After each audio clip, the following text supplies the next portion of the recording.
Setelah pulang menerima penghargaan internasional di Cina, Fujianti Utami Putri atau biasa disapa Fuji pada Jumat lalu mendatangi Polres Jakarta Selatan. Bukan untuk pamer konten, melainkan harus berurusan dengan pihak kepolisian. Setelah berulang kali mengalami penipuan, kali ini Fuji tak datang sendirian. Ia didampingi kedua orang tuanya, Haji Faisal dan Dewi Zuriati, serta kuasa hukum Sandi Arifin. Kedatangan Fuji ke Polres Jakarta Selatan guna menanyakan perkembangan kasus dugaan penggelapan dana yang dilakukan oleh karyawan Fuji. Benarkah Fuji berhasil membongkar jaringan penipuan admin medsos yang rugikan dirinya hingga miliaran rupiah? Kalau yang sebelumnya kemarin kita ada pemeriksaan beberapa kali, ini masih dalam tahap penyelidikan. Ini baru mendapatkan informasi, hari ini sudah proses penyelidikan. Kita tinggal nanti minggu depan menyiapkan beberapa saksi yang pada saat proses penyelidikan sebelumnya diperiksa juga di sini dan juga bukti-bukti yang kita harus tambahkan. Ini case-nya yang adminnya, jadi admin endorse-nya, yang pasti ada beberapa transaksi yang melalui handphone kerjanya maksudnya, tapi semua reporter tidak diinformasikan ke klien kami. Bukan kali pertama Fuji kena tipu mantan karyawannya. Dirinya mengaku memang cenderung mempercayakan semua hal kepada karyawan-karyawannya, meski pada akhirnya harus kehilangan miliaran rupiah seperti yang dialaminya lagi kali ini. Diketahui ini merupakan kasus kedua yang dilaporkan Fuji sebagai korban penipuan. Lantas benarkah Fuji kecolongan lagi lantaran terlalu mudah percaya? Kalau mungkin yang dulu ya, yang kasus mantan manajer aku itu karena aku terlalu percaya dan terlalu sayang sama dia kali ya. Kalau yang sekarang tuh menurut aku sistemnya udah lumayan ketat, udah lumayan rapi. Tapi karena walaupun yang aku laporin satu orang, dia itu kayak komplotan gitu loh. Jadi ada kerjasama-sama tim yang lain. Dan tidak satu orang, dua orang, tapi kayak hampir 4 orang, 5 orang. Emang. Ya, selaku orang tua tentu saya merasa kecewa ya. Kecewa apa yang dilakukan oleh orang-orang kepercayaan saya. Selama ini sudah diberi kebebasan, rupanya mereka tak dilakukan. Pengalaman pahit ditipu orang kepercayaan membuat Fuji sempat terpuruk.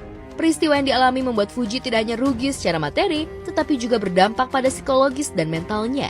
Bahkan Fuji mengaku dirinya sempat kena panic attack dan depresi karena tak sanggup menghadapi kenyataan ditipu oleh orang yang ia percaya. Psikiater tahun lalu kayaknya aku kesal banget dan aku buat ngobrol aja. Aku bingung mau ngobrolin ke siapa karena ngobrolin ke teman oke, keluarga oke, tapi aku ngerasa kayaknya butuh orang yang lebih paham, lebih dalam lagi. Itu lumayan ya, kena psikis dan mental, agak PTSD gitu, tapi ya udahlah, perbanyak liburan aja lah.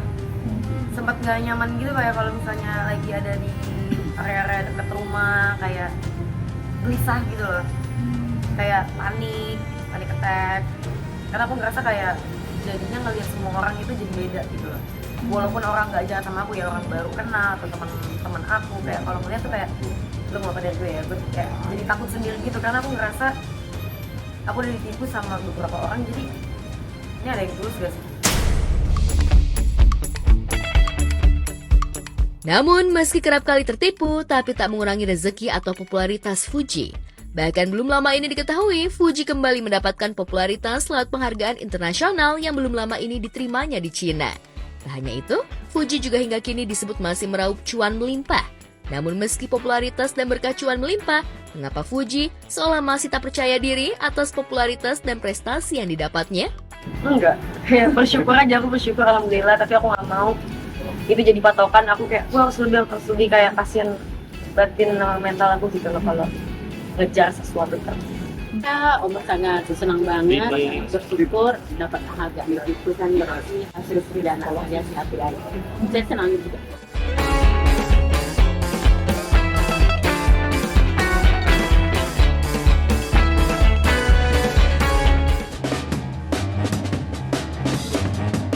Di balik rilisnya Broken Strings yang merupakan memorial kisah kelam masa lalunya, rupanya memberikan dampak besar bagi kehidupan Aureli Moremans. Aureli bersyukur jika bukunya mampu membuat banyak orang berani speak up terkait perlakuan buruk yang dilakukan oleh seseorang yang dicintai ataupun orang terdekat. Namun di satu sisi, ada ketakutan yang menghantui pikirannya, yakni akan ada munculnya teror seperti dulu. Dan terbukti, tak lama setelah rilis, ada seseorang yang kebakaran jenggot karena tak terima dengan salah satu tokoh dalam bukunya yang dianggap menyudutkannya. Seseorang tersebut bahkan mengeluarkan pernyataan yang intimidatif, bahkan sampai menyewa buzzer untuk menyerang Aureli. Dan bener aja, begitu buku aku keluar dan belum banyak yang baca waktu itu, udah ada satu pihak yang sibuk live di sosial media dan mengeluarkan pernyataan-pernyataan yang menurut aku sangat intimidatif. Padahal belasan orang yang nonton live-nya, mereka tuh nggak tahu apa yang diomongin, mereka tuh nggak tahu ada buku ini. Dia tuh ya sibuk sendiri, sampai ada buzzer-buzzer. Aku benar-benar rasanya tuh gak sendirian lagi, dan walaupun ada orang yang ngomong negatif tentang aku yang bukan buzzer ya, itu gak ngaruh karena dampak positifnya tuh jauh lebih besar. Meski mendapat intimidasi, namun tak membuat Aureli gentar lantaran buku ini lebih banyak memberikan dampak positif untuk banyak orang. Apalagi Aureli mendapat dukungan penuh dari Rieke Diah Pitaloka yang merupakan seorang selebriti dan juga anggota dewan. Benarkah Aureli sedang mempertimbangkan untuk menyeret seseorang yang sudah menorehkan trauma mendalam sepanjang hidupnya jika tak berhenti meneror dan mengancamnya ke polisi? Kalian tuh tahu gak sih Ibu Rieke Diah Pitaloka? Beliau itu kan sempat membahas buku aku di DPR. Beliau kan dari Komisi 13 ya, dan waktu beliau ngomong di DPR, beliau ngerasa bahwa pihak yang ngerasa terikat dengan buku aku sedang melakukan endorsement atau menormalisasikan child grooming di media, dan beliau itu sangat tidak terima. Tapi kalau ancaman dan intimidasi tetap berlanjut terus ya mungkin sebaiknya aku nggak diem aja kayak dulu ya.